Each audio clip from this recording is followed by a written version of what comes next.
When I got there, I was told that my sister's daughter, Lily Asigbeche, who is a student at Achimota school, she's a third-year student, had been rushed to the hospital, and she was in theater. So we were there for a long period. I saw an ambulance there, and there was a nurse by the ambulance. I asked her what had happened, and she said that the girl was brought to their clinic, Port Clinic, and they were told that there were a group of children sitting in a house, and some fireworks, she said knockout, had been thrown to into the house, and it fell on my niece, and she was bent, and it had affected some of her internal organs. Anyway, so as we were milling around, I saw some other people that I asked around who had brought my niece with the ambulance. Apart from the nurse, and they showed me to a woman who was supposed to be the landlady of the house where the event occurred. So I spoke to her, and she said, she was also at work, and she was called, and that her son was with some friends, and a knockout had been thrown to the house, and that is what happened. That's what she knew. Anyway, we were there until very late in the night, around 10, probably past 10 or thereabout. I'm not very sure. We saw the doctors coming out of the theater, so we rushed to the theater area.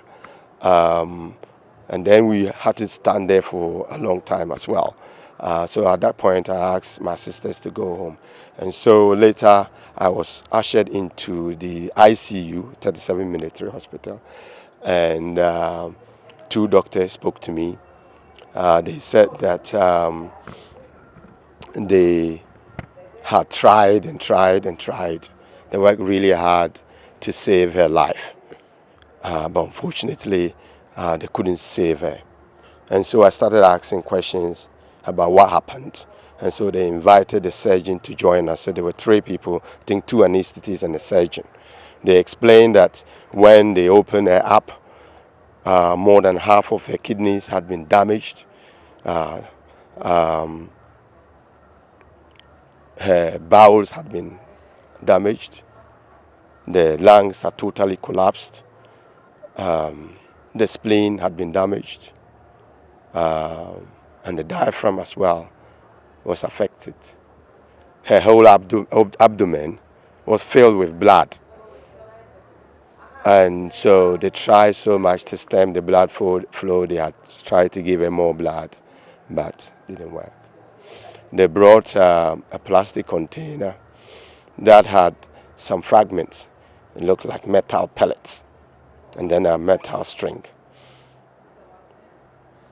and said that is what they found in her.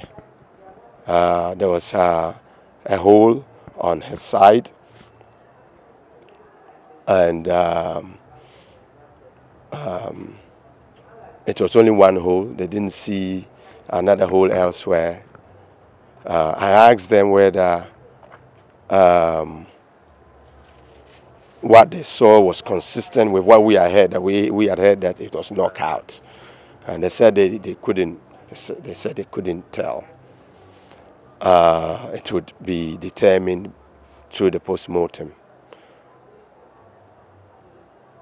So I asked whether there were any burns to her skin, because I assumed that if it is fireworks, there will be some impact on the skin. And they said they didn't see any such signs of burns to her skin. Because of the extent of the damage, I was convinced it wasn't fireworks. So when we left 37, I went to airport police station to report the case. There was an investigation officer. He gave me a sheet, and I gave a statement. He asked me to come back the following morning, so I went back yesterday, and he got the number of the boy's mother from me. So he tried to call the girl, the mother, to invite her to the police station so that he could begin questioning her about the circumstances and what she knew. It wasn't an easy conversation because he had to cut it, because the woman basically told him that she had reported the case to Tema Community 8 police station. They said they had gone back to the house to inspect the scene and for the boy to demonstrate what exactly took place.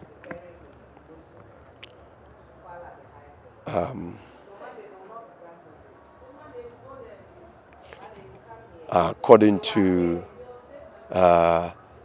what I was told, they were standing in a balcony, and so it's difficult for me to explain everything. So, but what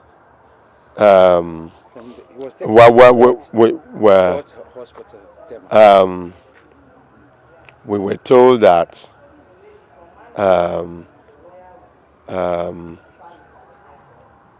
she was taken, when it happened, they took her to the Port Hospital, Port Clinic. Later on, we heard that it was Gapoa. They then went to Gapoa Hospital before she was taken to 37 Military Hospital. And we have a number of questions we want to ask. And anyway, because, given the seriousness of what took place, why all that time was, why there was no seriousness to try and get her to a hospital that was capable of saving her life. And they had to go from clinic to a hospital, and then finally to Tema 37 Military Hospital. We are told that when it happened, the boy phoned the parents. I don't know whether it was the mother or the father they phoned. The mother told me that she was at work, and then she had to rush home to get an ambulance. Now, in the time that she took from work, I would like to know where she works. In the time that it took to move from her work to her house, they said that neighbors heard the gunshots and rushed there. Why couldn't?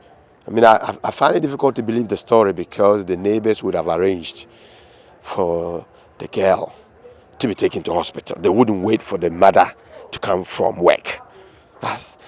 People don't do that when somebody is dying. I've never heard of that in Ghana. People even get a taxi and they take the person to hospital. Girl Lily's best friend came to the house yesterday, and we asked what was the nature of the relationship, and she said that was the boyfriend.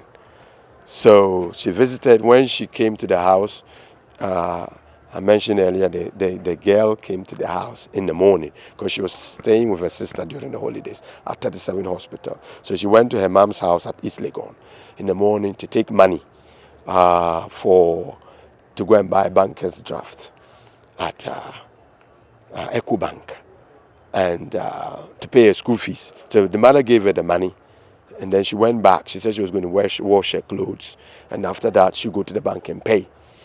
So that's all the mother knew. So she thought the girl was in safe hands with the sister.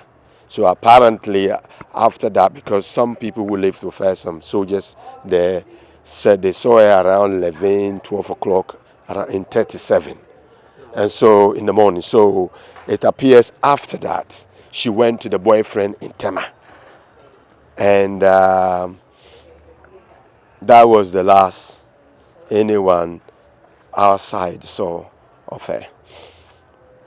We all, when we are 37, we're all praying she would come out and tell us what happened. But, you know, she's no longer there. The CID have assured me today that the law will take its course, justice will be done.